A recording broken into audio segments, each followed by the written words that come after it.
কাকা, কাকা, বিধি কি সত্যি বলছে? তুমি কি ওকে এই মহলের বাইরে গাড়ি থেকে বাঁচিয়েছিলে? হ্যাঁ হ্যাঁ, একটা পুরনো লম্বা মতো গাড়িতে ওকে আটকে রেখেছিল।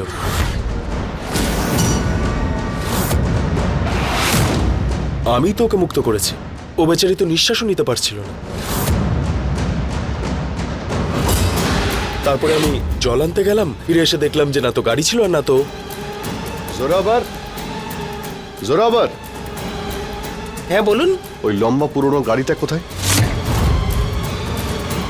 দেখো, এরকম হতে পারে যে আবির তোমায় জিজ্ঞেস করবে যে ওই গাড়িটা কার ছিল। তুমি বলে দিও ওই গাড়িটা গ্রাম পঞ্চায়েতের ছিল। এই নাও। ওই গাড়িটা তো গ্রাম প্রধানের ছিল। গ্রামের লোকজন তো ওই গাড়িটা সাথে করে নিয়ে চলে গেছে। আপনি মিথ্যে কথা কেন বলছেন? আপনি নিজে আমাকে ওই গাড়িতে বন্দি করেছিলেন, হাত মুখ বেঁধে।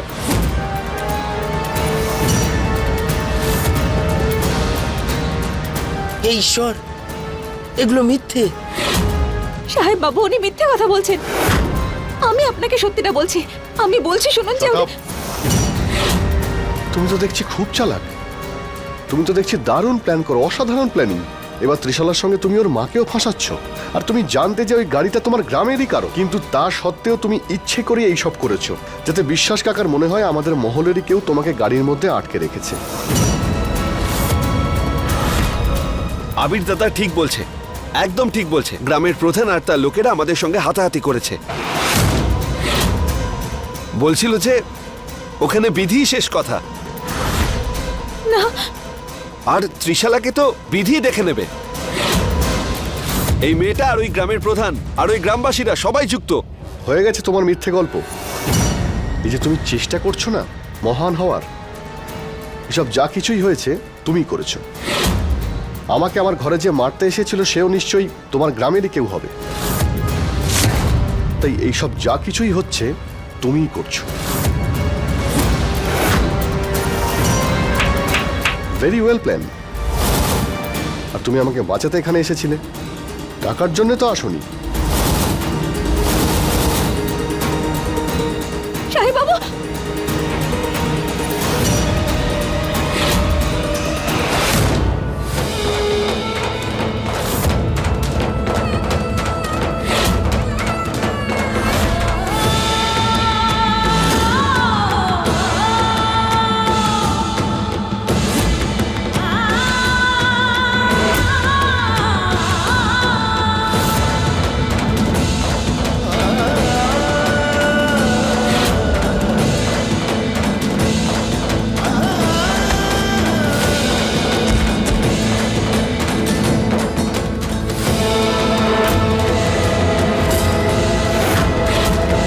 একটা কথা মনে রাখবে, আমি তোমাকে কোনোদিনও আমার স্ত্রী বলে মেনে নেব না।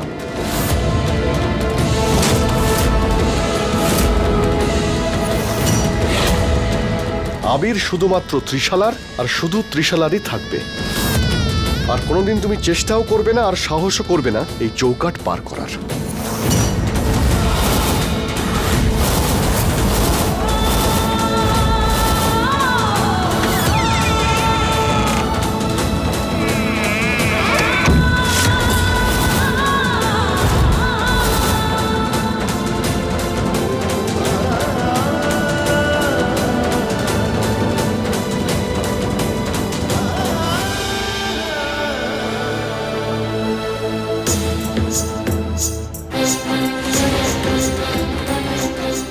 সাহেব বাবু ঠিকই বলছেন। এই বাড়িতে আমার কোনো স্থান নেই। আমার এখান থেকে চলে যাওয়াটাই শ্রেয়।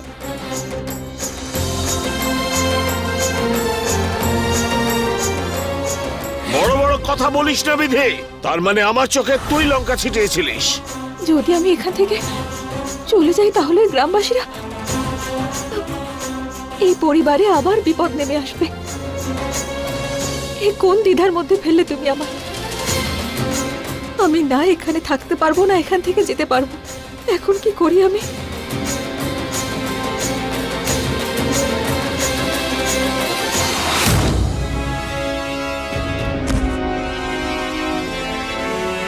ত্রিশালা, ত্রিশালা, তুমি এটা কি করছো?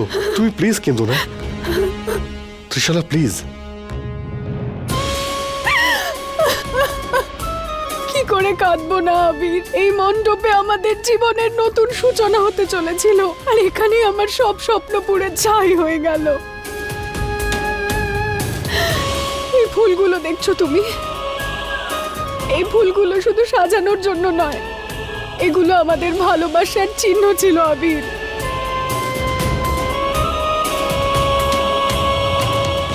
প্রত্যেকটা জিনিস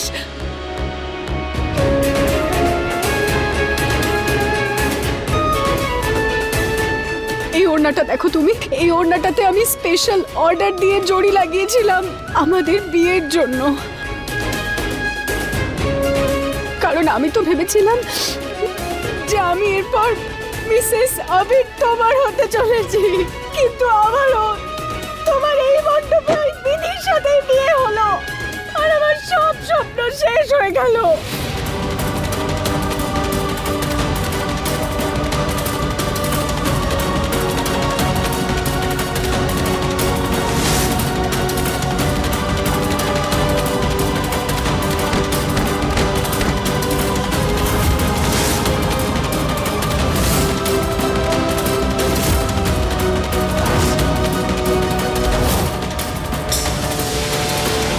ত্রিশালা, ত্রিশালা তুমি এটা কি করছো? এসব করার কি প্রয়োজন আছে? করতে দাও আবির। আমি আমার ভালোবাসা একবার নয়, দুবার হারিয়েছি। আজকে আমার ভালোবাসা হেরে গেছে। যখন আমার জীবনে কালো দাগ লেগে গেছে, তখন আমার মুখে লাগবে না কেন? ত্রিশালা, আমাদের ভালোবাসা হেরে যায়নি, আর না কোনোদিন হারবে, এটা তুমি মনে রেখো। আর এসব যা কিছুই হয়েছে বিধির জন্যই হয়েছে, তাই তুমি প্লিজ আমাদের ভালোবাসায় প্রশ্ন তুলো না। আর আর তুমি নিজেকে কেন এত ছোট ভাবছো? তুমি আমাদের রাজপরিবারের বউ হতে যাচ্ছ, আর আমি তোমাকে রানীর মতো করে রাখবো। আর তোমার অধিকার এই পরিবারের বউ হওয়ার আর আমার স্ত্রী হওয়ার। এখন তুমি ছাড়ো এসব আর চলো আমার সঙ্গে, ওঠো, চলো। আবির, সেই বিয়েটার কি হবে যেটা বিধির সাথে তুমি করেছো? তোমার দুবার বিয়ে হয়েছে ওর সাথে, দুবার। এই ব্যাপারটা কিন্তু তুমি এভাবে এড়িয়ে যেতে পারো না। কাকা, আমি ওই বিয়ে কিছুতেই মানি না। ওই বিয়ের কোনো গুরুত্বই নেই আমার কাছে। আর সম্পর্ক তৈরি হয় ভালোবাসা দিয়ে, ঠকিয়ে নয়।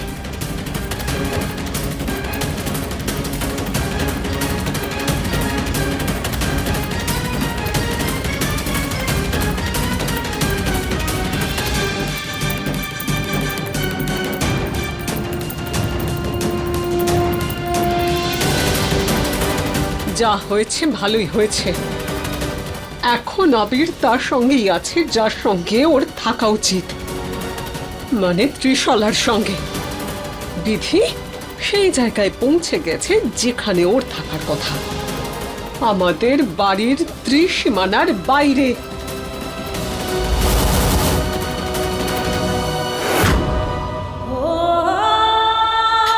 এখন কি করবো আমি?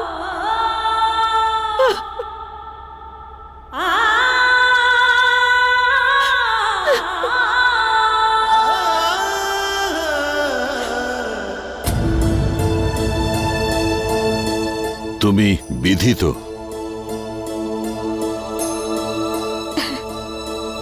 আমি বিধি। বেঁচে থাকো। আমি আবিরের ঠাকুরদা। আপনি এখানে? আমি শুধু দেখতে এলাম যে তুমি ঠিক আছো কিনা। আমি জানি আবির তোমার সম্বন্ধে কি ভাবে। ও ভুল করছে। তোমার ওপর আমার সম্পূর্ণ বিশ্বাস আছে যে তুমি ঠিক পথে চলছো। আপনি এতটা বিশ্বাস নিয়ে কি করে বলছেন যে আমি সত্যি কথা বলছি? আমি জানতে পেরেছি যে দ্বার পুজো তুমিই করেছো।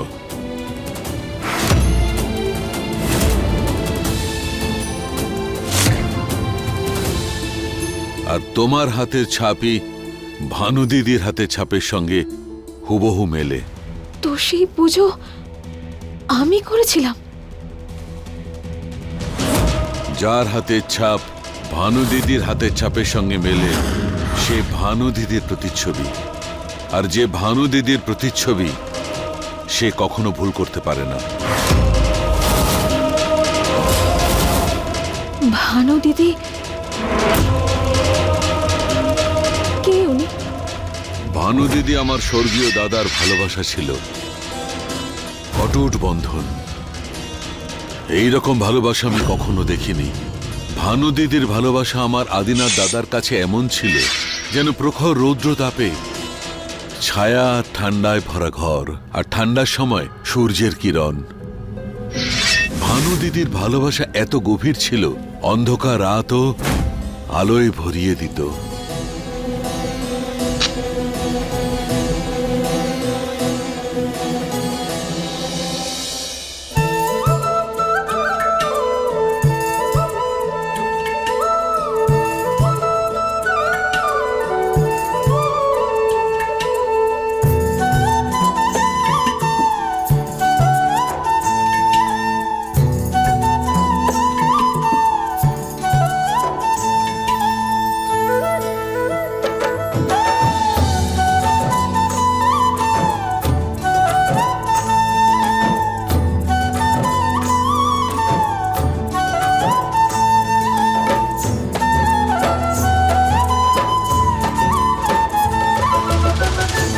আদিনাথ দাদা ভানু দিদির কাছে শুধু ভালোবাসাই ছিল না, ওনার সাথী ছিল। ওনাকে শিক্ষা দান করতেন, ওনাকে পথ দেখাতেন। আর ওনার সত্যিকারের বন্ধুও ছিল, যে ওনার সব ভুলগুলোকে হাসি মুখে শুধরে দিতেন।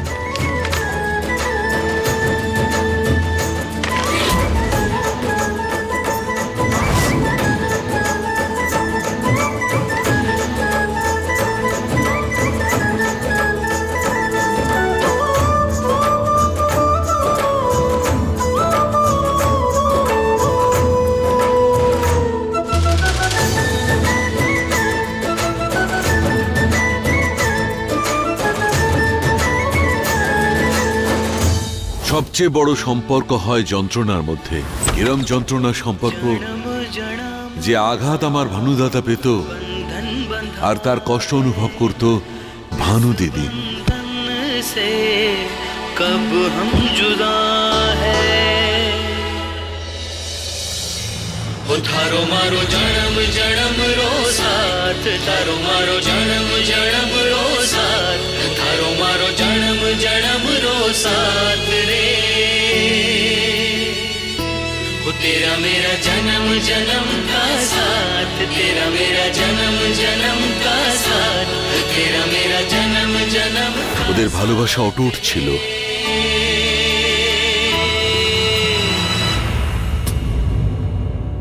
কত সুন্দর এই প্রেমের কাহিনী। ওনাদের জীবনও এরকমই সুন্দর ছিল, তাই না? না, এরকম হয়নি। ওরা দুজন দুজনকে এত ভালোবাসার পরেও কখনো এক হতে পারেনি। ওদের দুজনের ভালোবাসা কেউ মেনে নেয়নি। আদিনাথ দাদা একজন রাজকুমার ছিলেন, আর ভানু দিদি একজন সাধারণ মেয়ে ছিলেন। ওরা দুজনে সমাজের এই কুপ্রথাকে পাল্টানোর চেষ্টা করেছিল, কিন্তু পাল্টাতে পারেনি। সমাজই নয়, রানীমাও, আমার আর আদিনাথ দাদার মা, তিনিও এই সম্পর্ক মেনে নেননি। উনিও চাইতেন না যে আদিনাথ দাদার বিয়ে ভানু দিদির সঙ্গে হোক। উনি চাইতেন যে আদিনাথ দাদার বিয়ে শিক্ষিত আর বিত্তশালী পরিবারের মেয়ের সঙ্গে হোক। উনি সেই মতোই মেয়ে পছন্দ করেন। ভানু দিদি শেষ পর্যন্ত আদিনাথ দাদাকে এই বিয়েতে রাজি করান, আর ওনাদের এই প্রেম কাহিনী অসম্পূর্ণই থাকলো। আর দেখো এই ভাগ্যফলকে, এই ভালোবাসা শেষ পর্যন্ত এক হওয়ারই ছিল। যে প্রেম, যে সম্পর্ক গত জন্মে পূর্ণ হয়নি, সেটা এই জন্মে হলো। তুমি ভানু দিদির প্রতিচ্ছবি। আবিরকে তো আমি ছোটবেলা থেকেই লক্ষ্য করে আসছি। ওর হাব ভাব সবকিছু আদিনাথ দাদার মতো। ও হুবহু আদিনাথ দাদার দ্বিতীয় রূপ। বিধাতা গত জন্মে যা করেননি সেটা এই জন্মে করে দিলেন। শুধু এই জন্মেই নয়, প্রত্যেকটা জন্মে ভানুমতি শুধুমাত্র আপনারই হবে।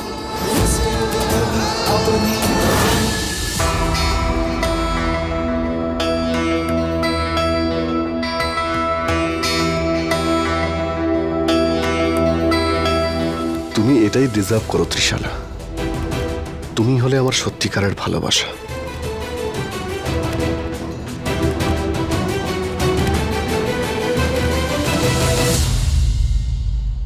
আবির বাবা, বাবা ঠাকুর নিজের ঘরে নেই। প্লিজ তুমি এসে আমাকে সাহায্য এত করো। চিন্তা করতে হবে না, আমি যাচ্ছি। ঠাকুরদা মশাই, এ আপনি কি বলছেন? আমি আর সাহেব বাবু, আদিনাথ আর ভানু দিদির পুনর্জন্ম? আমি তো পুনর্জন্ম যে সত্যি হয় সেটা জানতামই না। আর সত্যি বলতে কি, এই সমস্ত বিষয় গল্পেতেই শুনতে ভালো লাগে। কাহিনী শুধু শুধু হয় না বিধি, তার পেছনে একটা সত্যি ঘটনা থাকে। হ্যাঁ, আমি মানছি যে আজকালকার দিনে এসব কথা আর কেউ শোনে না, শুধু কল্পনা মনে করে। কিন্তু আমি যা নিজের চোখে দেখেছি আর হৃদয় দিয়ে অনুভব করেছি, আমার সম্পূর্ণ বিশ্বাস যে তুমিই ভানু দিদির পুনর্জন্ম।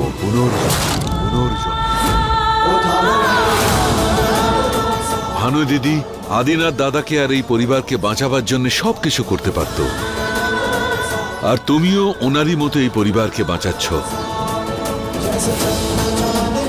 আমি জানি যে তুমি ভাবছো এই বুড়ো বয়সে কি সব উল্টো পাল্টা কথা বলে চলেছি।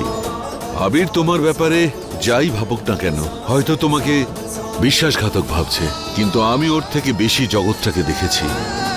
আমি সামনে দাঁড়ালেই বুঝতে পারি যে কে সত্যি বলছে আর কে মিথ্যে বলছে। তোমার সততা আমি অন্তরে অনুভব করেছি। আমি চাই যে তুমি আমাদের এই পরিবারের বৌমা হও। ঠাকুরদা মশাই, এ আপনি কেমন কথা বলছেন? সাহেব বাবু ত্রিশালা মেম সাহেবকে ভালোবাসেন।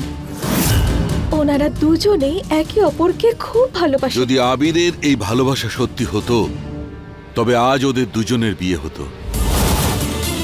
নয়তো তোমার বিয়ে একবার নয়, দুবার আবিরের সঙ্গে এভাবে হতো না। বিধাতা চান যে তোমরা দুজন একসাথে থাকো, নয়তো ভাগ্য বারবার তোমাকে আবিরের সামনে আনতো না। আবিরকে তোমায় আপন করতেই হবে। একবার আগেও অন্যায় হয়েছে, তখন আমি খুব ছোট ছিলাম, কিন্তু এইবার আমি তোমাকে সেই অধিকার দেবই যেটা ভানু দিদিকে আমি আগের জন্মে দিতে পারিনি। না ঠাকুরদা মশাই, আমি থাকতে পারবো না এখানে। থাকতে হবে, কারণ বিধাতার সেটাই ইচ্ছা। এই জন্য তো তোমার হাতেই দ্বার পুজো হয়েছে, এই জন্য তো আবিরের সঙ্গেই তোমার সাত পাক হয়েছে। তুমি চাও তো যে আবির সুরক্ষিত থাকুক, তবে এটা ভেবে নাও যে তুমি আবিরের ঢাল। তুমি না চাইলেও তোমাকে এখানেই থাকতে হবে। আর তারপর আমি আবিরকে বলবো যে ত্রিশালা ওর সত্যিকারের ভালোবাসা নয়। না ঠাকুরদা মশাই, আপনি সাহেব বাবুকে এটা বলবেন না যে ওনার ভালোবাসা সত্যি নয়। ঠাকুরদা মশাই, ওনার মন ভেঙে যাবে। আপনাকে আমায় একটা কথা দিতে হবে যে আপনি সাহেব বাবুকে এই সত্যিটা কখনোই বলবেন না। একদম ভানু দিদি, ও ঠিক এইরকম আদিনাথ দাদার মান সম্মানের খেয়াল রাখত। আমি আবিরকে কিচ্ছু বলবো না, কিন্তু তোমাকেও একটা কথা দিতে হবে।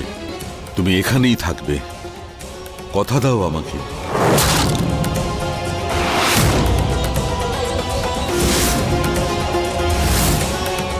কি করে বলবো আপনাকে ঠাকুরদা মশাই, যে যাকে আপনি সাহেব বাবুর ঢাল বলে মনে করছেন, তার কাছে তো বেঁচে থাকার জন্য আর কয়েকটা মাত্র দিন বাকি। কিন্তু কথা দিচ্ছি, আমি যতদিন বাঁচবো সাহেব বাবু স্ত্রী হিসাবে সমস্ত কর্তব্য পালন করব।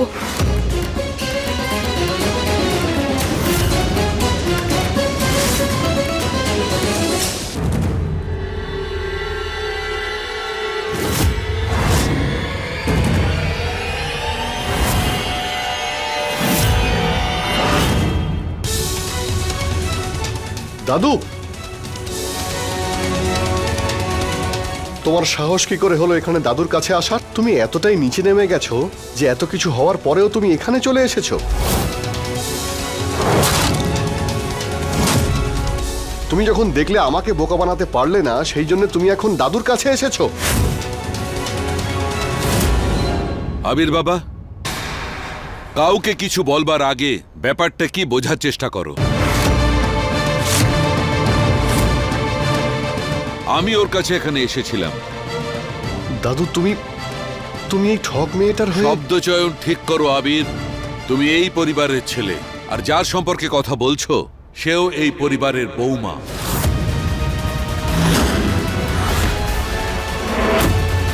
ভালো হয়েছে তুমি এখানে এসেছো। আমাকে বলো, তুমি ওকে কি করে এখান থেকে বার করে দিতে পারো?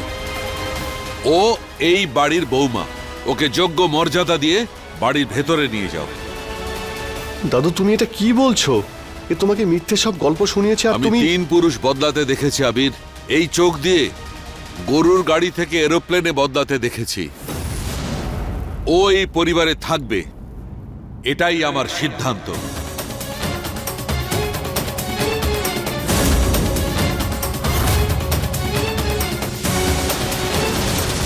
না দাদু, একদমই না। আমি এই মেয়েটাকে মহলের চৌকাঠ পেরোতেই দেব না, যাই হোক না কেন। যদি তুমি আমার কথা না মানো তবে আমিও বাড়ির ভিতরে যাব না।